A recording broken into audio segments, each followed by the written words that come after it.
What does it actually take to train for one of the toughest hybrid fitness races in the world while balancing a full-time career, family life, and everyday responsibilities? If you've ever wondered how elite athletes structure their training, stay consistent for years, and keep pushing their limits into their 40s, 50s, 60s, and beyond, today's episode is going to give you a behind-the-scenes look.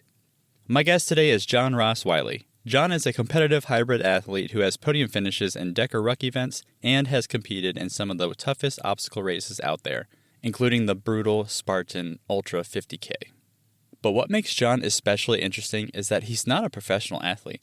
He's a full-time elementary school principal, a father, and someone who has built elite performance into a busy life. In this conversation, we talk about what his training week actually looks like, how he balances work, family, and competitive racing, what DEKA races involve and how to train for them, the injuries that nearly stopped his season, and why doing hard physical challenges changes how you see everything else in life. Whether you're training for a race, building your rucking routine, or just trying to stay consistent with fitness, there are a lot of lessons in this conversation. You're listening to the Rucker's Edge podcast, the show all about rucking that is designed to help you improve your rucking routine, lose weight, and ultimately gain your strength and energy back. Each episode dives into the science, stories, and strategies behind rucking. You'll learn from top ruckers, coaches, health experts, and performance specialists who break down what it takes to train smarter, recover faster, and stay ready for the next challenge. So whether you're new to rucking or an experienced rucker that's already logged hundreds of miles, this is the show for you. I'm your host, Spencer. Thanks for listening in. Before jumping into today's conversation, I wanted to take a second and ask for a favor. If this show has helped you in any way, it would be amazing if you could drop me a quick review and rating on whatever app you're using to listen to this podcast right now. It helps me bring new episodes every week, and more importantly, more people looking to improve their fitness will be able to discover the podcast so you can help someone else start or improve their rucking. Thanks so much. All right, here's my conversation with Jon Ross-Wiley.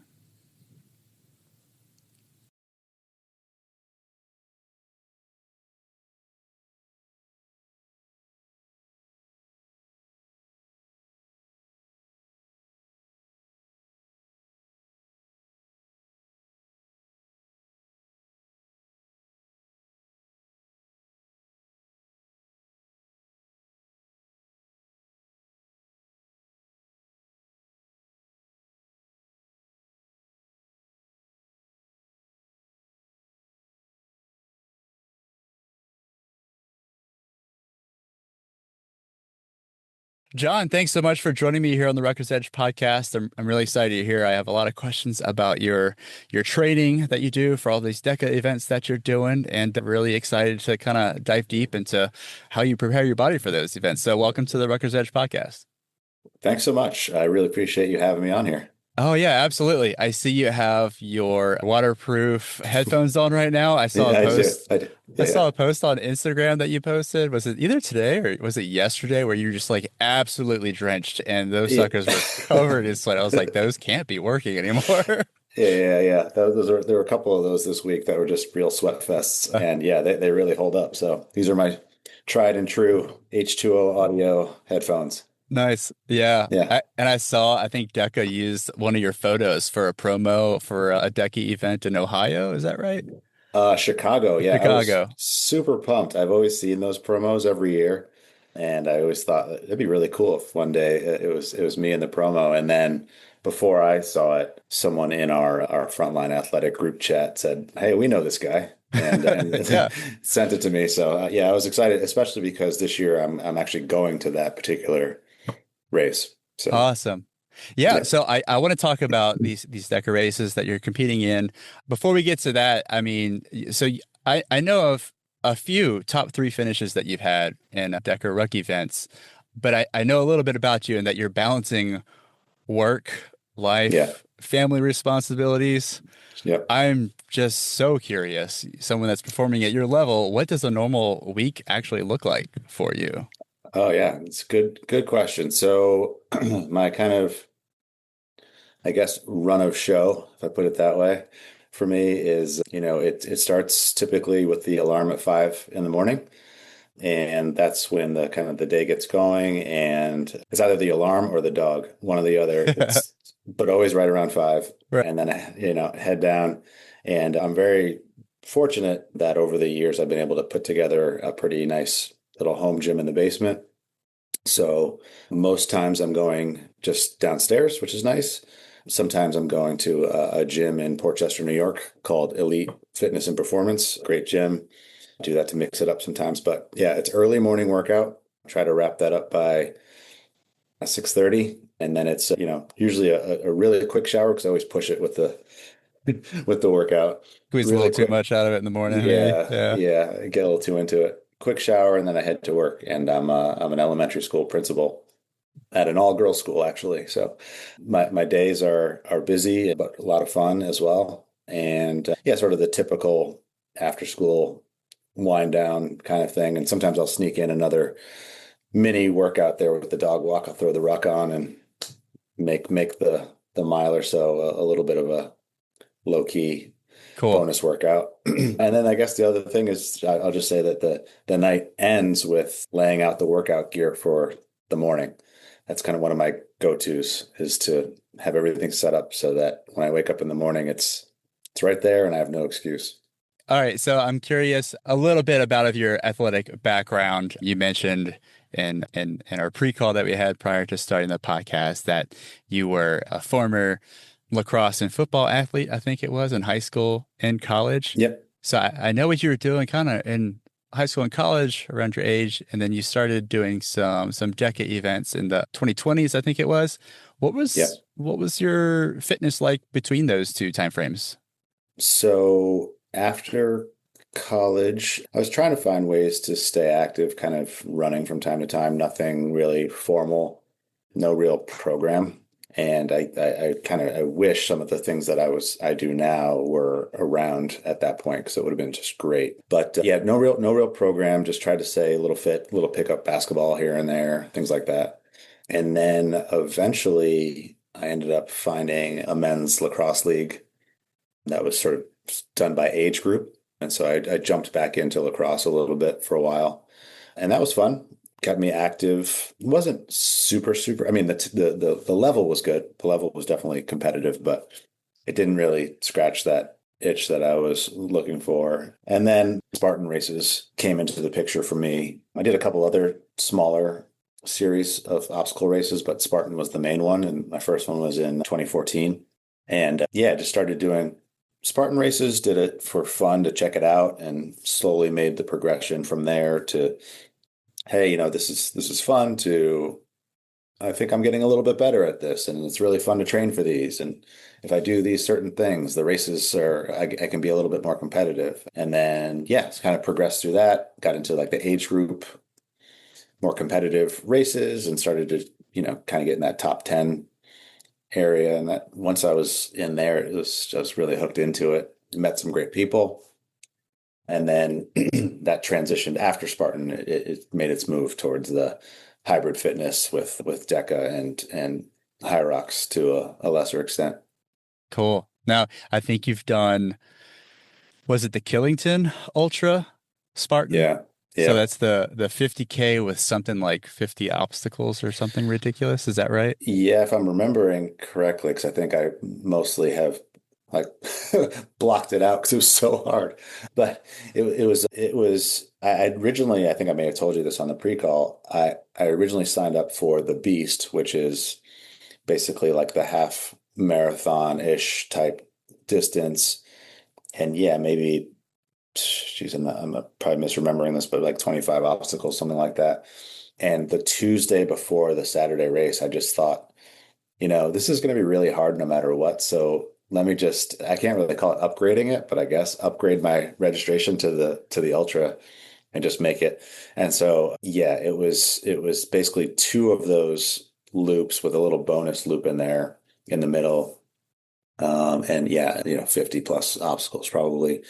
And I think it was maybe a 14-hour or something like that time cap. And I literally used every single second of it. At the halfway point where they have you check in and, you can fuel up and things like that, I was well ahead of schedule. And I was like, I got this. This is no sweat. And then second half just was brutal. And every little time hack, every couple miles I was getting closer and closer and closer to not making it. I want to say I finished the race with maybe 10 minutes left. So Wow. started in the dark and ended in the dark. Wow. Yeah. Yeah, It's that's humbling, unfathomable. humbling to say the least. I could imagine. So you said it's comprised of maybe two loops or something like that. Yeah, it was the Beast course twice. Okay. Plus they worked in a little evil bonus section that I remember just being Is that the so one where steep. And did they shock you in that one? Don't they have like no, that's a Tough Mudder gauntlet? does that. Oh, Tough that's Mudder. Tough Mudder. Yeah, that's right. Yeah. That's right. For those of our listeners that aren't familiar with obstacle courses, what sort of obstacles do they have set up for y'all to do? So some would be as sort of straightforward as getting over a 7 foot wall, right? So you're approaching it, you have to jump up and basically do like a almost like a muscle up over it. And there's different techniques to do that. So those are sort of more straightforward. They're more like technical, grippy type work obstacles that they have. Everything from monkey bars at different levels to different grip holds that are on a rig that you're swinging from one to the next, kind of like a almost like a trapeze type situation. There are some heavy carries, like the Killingtons has, you get this bucket. I don't even know how much it weighs. Call it at a minimum 50 pounds, but I know it's heavier. Hmm. And you're just carrying it up this course. Sandbag, same thing, carrying it up the course. It's just super heavy. Trying to think what else. The big thing at the end is the finish line. Well, it's only about a 2 foot jump, but you jump over fire to finish, and that's a pretty cool feeling. So, Makes for a pretty cool photo, I would imagine too. oh, I had a whole series of a kind of like a quote unquote signature jump I was doing with like a full, spread eagle over the top Nice. of it, and the photography was always great. They always had someone right there to so I have like about 5 or 6 that came out really great. Oh, that's awesome. That's Yeah. awesome. So doing that Killington 50K Ultra, did that experience teach you anything about yourself or your training or how you should start adjusting your training or anything like that? Yeah, that's a great question. It all of these races and the ultra certainly did this, but all of obstacle course racing and the training for it, it's kind of that sort of that saying of like you can do hard things. Yeah. So it really changes.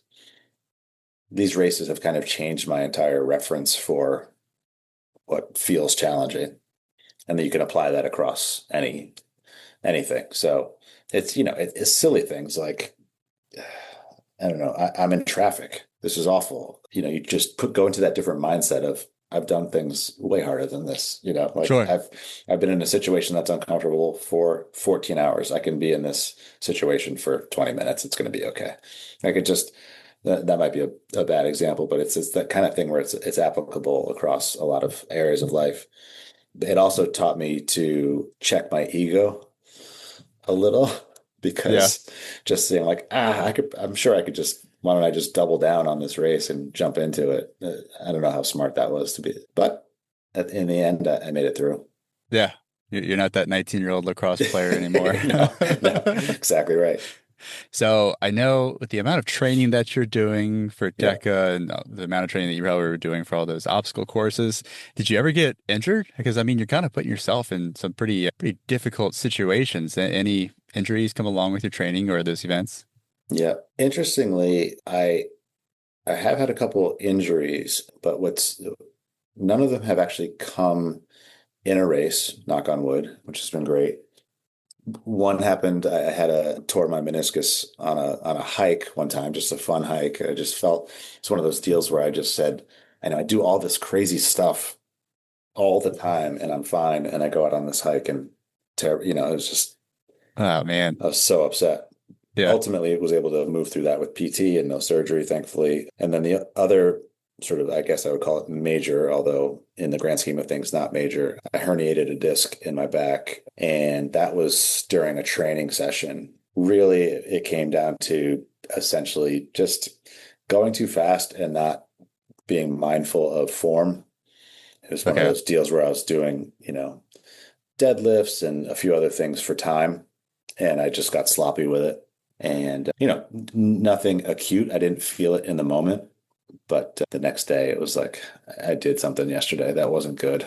and it sort of showed itself as what felt like kind of sciatic nerve pain. And I had that before, so I didn't give it a whole lot of attention, but it just wasn't going away. And it went to the doctor, and they said, yeah, the reason why you're getting this pain shooting down your leg is not from your sciatic. It is from your sciatic nerve, but it's because you have this disc just sitting on it because it's herniated. Oh man. Yeah, so that was not fun, and it came right a couple months before DEKA World Championships. So it took me out of the game for that, which was what year was that? That would have been, let's see, 23. Okay. Gotcha. Yeah, What was there? I would imagine you probably had to stop training for a certain amount of time to let that heal up. I did. I just How had long to was kind of that? shut it down for a while. I was able to do some, minor things. I was going to PT. I could, Okay. doing some walking and things like that, and it was driving me crazy. That took a lot of patience, and I really tried to be smart about it, listen to the doctors, because I wanted to come back as fast as possible and not push it.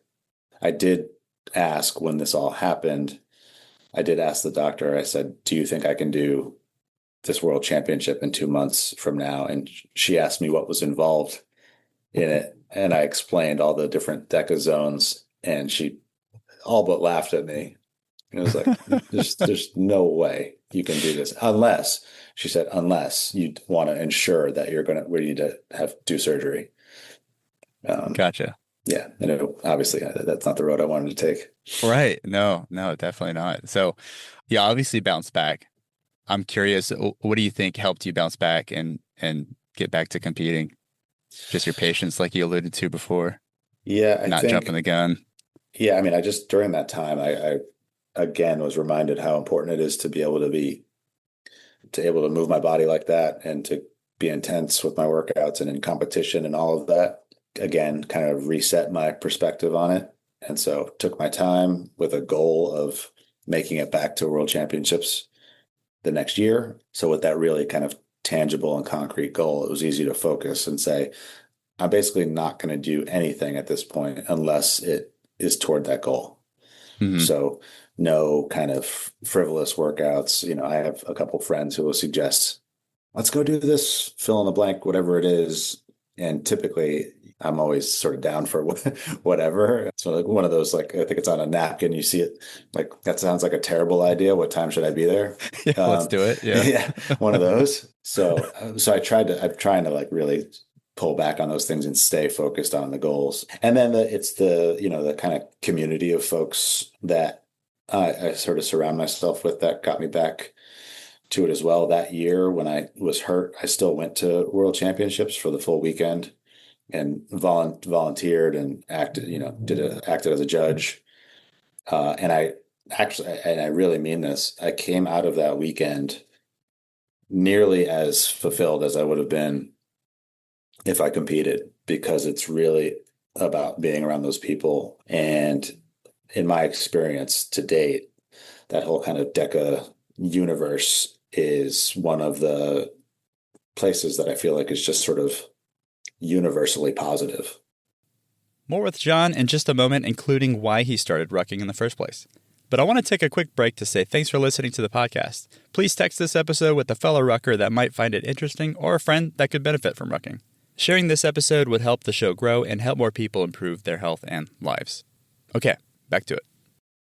So you only started rucking just a few years ago, right? I think, was it really just a couple. 24? Yeah. 25 maybe? So what inspired you to start rucking? So it was kind of this new, I always like to kind of see what the next thing might be, the new, like, new challenge could be for me. And I was at a DEKA event that had both the regular DEKA Fit and the DEKA Fit Ruck event. And I registered for both. And I competed in the DEKA Fit. I want to say on that, I think that day, I think maybe I had a 4th place finish, which these days, if it's not top 3, I'm I'm not happy anymore. But Yeah, no, I get that. I try to get some perspective over that. It was okay. But Yeah. then that afternoon, I did the ruck, and I kind of went at it with a different approach because it was brand new. I had zero expectations.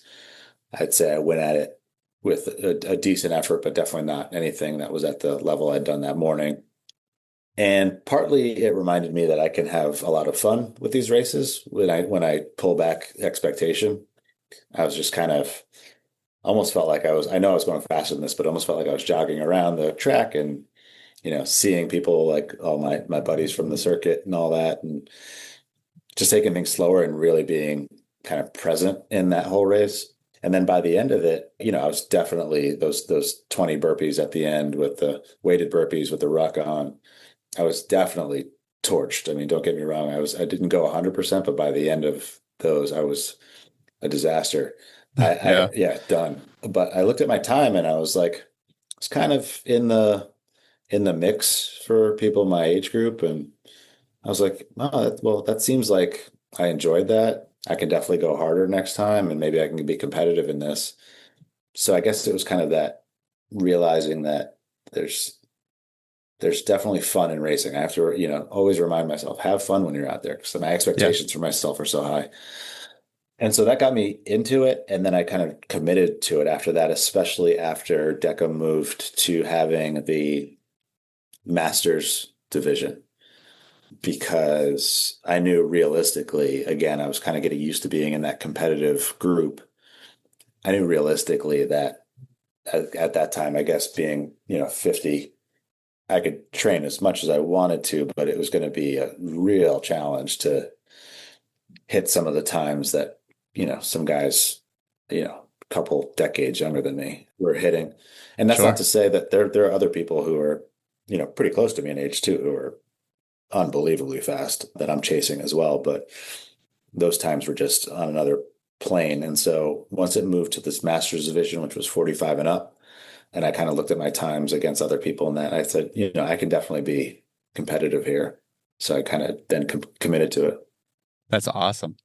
Now, a little insight into these DEKA races. From what I remember, I think you've placed top 3 in 2 ruck events, third in the DEKA Strong Ruck World Championship and third at the DEKA Fit Ruck in Austin. Yeah. Both in 2025. Yes. How much weight are you carrying in those? How long do those events typically last? And can you give a brief description of those 10 different zones?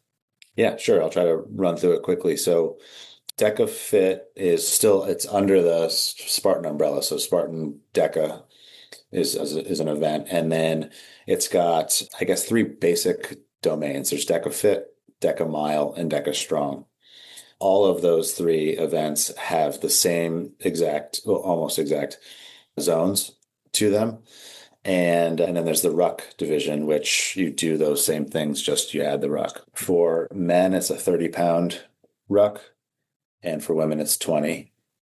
And then with DEKA Fit, you're running 500 meters before each of the 10 zones. So by the end, you've run a 5K and done 10 workout zones. DEKA Mile, you are running 160 meters or a tenth of a mile before each of the zones. So you run grand total a mile. And then DEKA Strong, there's no running. You just go through the 10 zones back to back. Okay. For the zones, I'll just go through them quickly. The first zone is reverse lunges. So here I'm picking up a 55-pound ram, it's called. It's a cylinder made from recycled rubber material. And you hold that and you do 30 reverse lunges with it. So in the ruck division, you're doing that 55 plus you have 30 on your back to begin with. It's kind of a tough way to start. Yeah. And then zone 2 is 500 meters on the rower. Zone 3 is 20 step overs over a box. Zone 4 is sit-ups. And in the DEKA Fit, you're taking a med ball and you're doing a sit-up and touching the ball or throwing the ball to a target and then going back down. You're doing that 25 times. In the strong and mile, you're just doing sit-ups, no target with the med ball. And then in the ruck, you're doing it no med ball at all. You just take your ruck off and do the sit-ups with that as the weight. Okay. Zone 5 is 500 meters on the ski erg. Zone 6 is a farmer's carry, 260-pound dumbbells. Zone 7 is 25 calories on the assault bike. And that's the make or break zone pretty much. I sort of say that that's just where the rubber hits the road, depending on how you could manage that. 8 is taking a dead ball and taking it and putting it in fit. You're putting it over a small little wall back and forth, kind of like a little yoke. Mm-hmm. You put it over. In the mile and in the strong, you're taking it and just throwing it over your shoulder. So shoulder overs. 9, you're pushing something called the tank, which is basically like a sled, but it's on wheels and it's got a magnetic resistance to it. Pushing it and pulling it back and forth 5 times for a total of 100 meters. And then you end with 20 weighted burpees with, again, you're using that RAM. This time it's 44 pounds and you're doing burpees with that. And it's, chest to the ground, chest to the RAM on the floor, and then full extension overhead. And then when you're done, you place it down and go across the finish line and go into what they call zone 11, which for me is typically full fetal position. No shame at all of just Yeah. writhing around in pain. Goodness, that Yeah, is intense. yeah, I can't imagine myself getting through all of that yeah, alive, yeah. let alone making the podium. That's phenomenal, John. Holy cow. Thanks, yeah. So what keeps you going back to that starting line for these DEKA Ruck events? Yeah. It's definitely the competition. It's that being able to have something really measurable to go after. It's one of the things I love about DEKA. It's so standardized that I can train for it, and effectively, I know basically how I should do at these events if everything comes together because I've done it before. There's no surprises. The other thing that keeps me coming back definitely is are the people. Like I said before, so many great people. In particular, a lot of the guys who are in my age group, because we compete against each other all the time. So we know each other from lining up against each other, and of course, each of us has our goals, and we want to win or place, that kind of thing. But everyone also is super supportive of one another. So on any given day, if I best somebody, they're going to high five me, and on the next day, if they get me, I'm going to high five them. Of course, we'll all be disappointed with our own thing for a second, but Sure. it's kind of like, I'll get you next time. It's Sure. there's a friendly competition, Yeah, which is great, and I've met a lot of really wonderful people that way. that's great. It sounds like it's kind of like a shared suffering and Yeah, camaraderie included in those events. That's really cool to find something like that. And you also mentioned being part of the frontline athletic community. What yeah. role has that group played in your journey? So this is relatively new. So Frontline Athletic is the official Ruck partner, along with a company called Titan 6 Actual. They are the kind of in the Ruck division sponsorship area for DEKA. And so Frontline makes the rucksacks that I use. They have other products too, which are awesome. But I had a different ruck prior, saw Frontline at an event. They were loaning some out to people who came to the event, wanted to do the ruck event, but didn't bring their own to the event. And I know a lot of people were really happy with it, how it felt, super comfortable. And so I kind of reached out to them and had a great conversation with their owner and founder, Drew. And we just really kind of saw eye to eye on a lot of things. And this is right after World Championship too. And I was kind of like, this is going to be my thing now. And I would love to be associated with the Ruck company that is connected with, another brand that I love so much, which is DEKA. And so that all kind of came together, and I officially came on as one of their ambassadors. And that's been great. I'm really happy that we have a small little group chat that's really supportive. Again, that's what I was saying before, where they saw a post with me on it and posted it Yeah, immediately. Like they're proud of their teammate kind of thing, which is that's nice. awesome. Yeah, that's And really cool. so that's great. And it sounds like they're based out in Midwest, and so it looks like a bunch of folks from Frontline are going to be at the Chicago DEKA event. So we'll get a chance to meet some of the folks that I've only talked to online and have Awesome. a great team moment. Yeah, no, that's great. Yeah. So what is it about the frontline pack that you like? You said it was comfortable. Anything else Yeah. specific to it that really shines in these DEKA events? Yeah, yeah, super comfortable in every kind of way. But and that really matters because you don't want to be thinking about your equipment in the race. Right. And previously, I was aware of, the rucksack. I was aware like this is bugging me, or this is chafing. Like I could feel it, like those are distractions. And literally from the material they're using, any place that would has contact with the body is this great material that is just, softer, kinder to the body. I don't race this way, but you could probably go shirtless and wear it and not experience any discomfort, which wasn't the case before. I would have, my back would have been, torn up. Tore up. Yeah. So super comfortable. And I've been able to, figure out the right setup for me such that when I'm doing things like the burpees at the end, it's really sitting tight on my back, which is important because if you don't have the right setup, you go down to do a burpee and that weight comes over the top of your head and, Sure. you have a 30-pound ruck plate hitting you in the base of Knock you out. base of your skull is not great. So I think that's the key is that when I have it on, I'm aware of the weight, but I'm not aware of the pack itself, which gives me a huge peace of mind. It's like an extension of your body at that point, right? Totally. That's the ideal. You don't want to have to think about it when you're trying to attack any of these zones. Yeah. When you started rucking, I kind of want to go back to your training with the ruck for the first time. Did you notice that any physical changes when you started training with the ruck as opposed to previous training when you weren't? Yeah, I definitely noticed a couple of things. I was doing a fair amount of sort of like incline sustained walks with it, and I could really feel the difference, particularly like through my calves.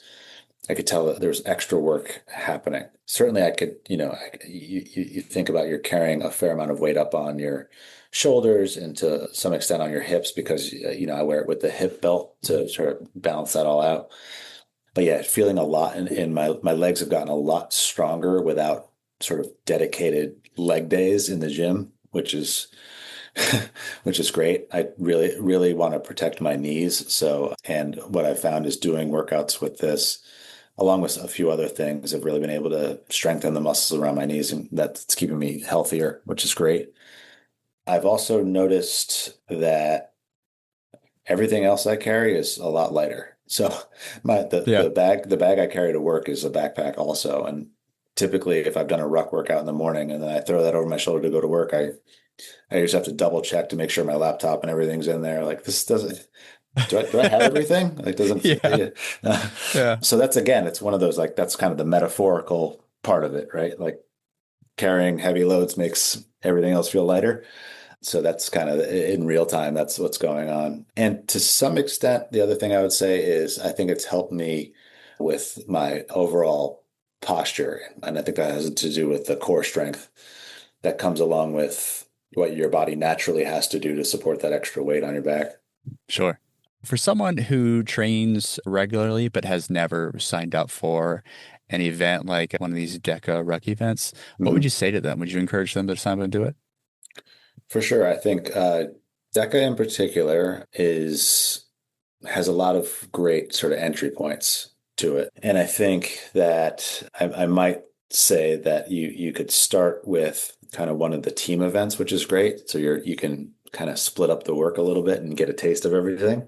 Might be a great way to start. And then just get familiar with the movements without the ruck first.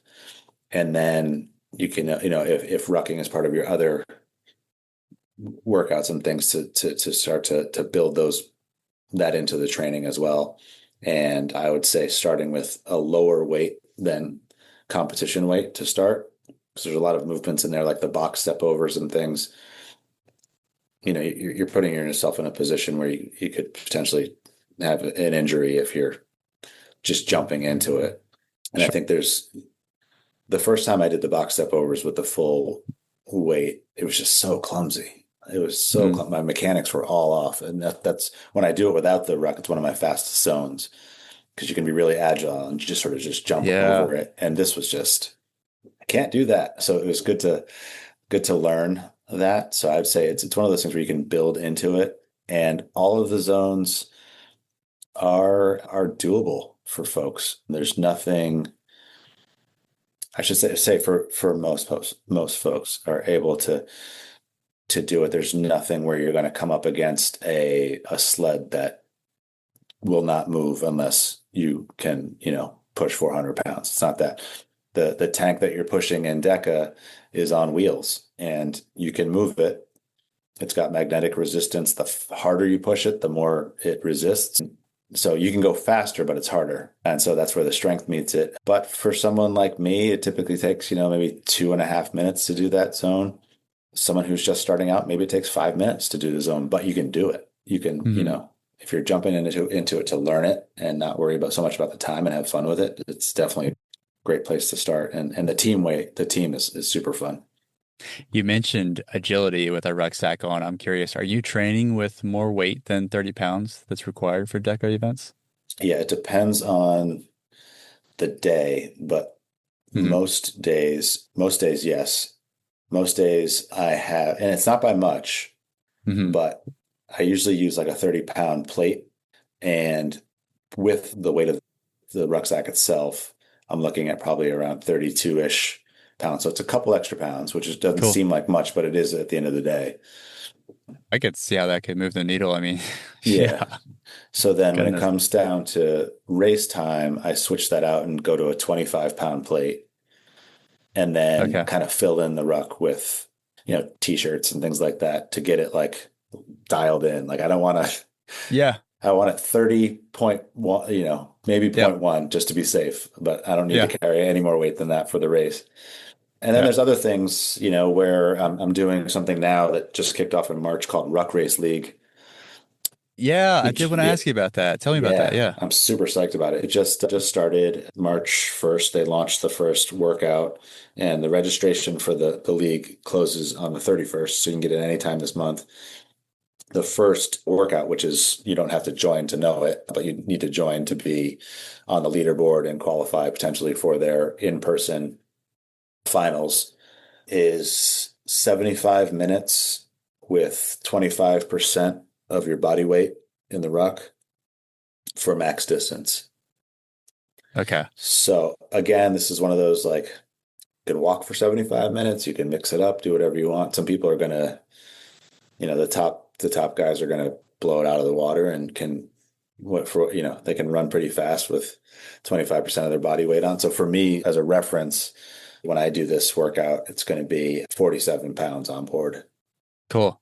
For 75 minutes, see how far I can go. Are you going to give Giovanni a run for his money? I think he made finals last year. I had him on the podcast. We were talking about it. And he's in the frontline crew.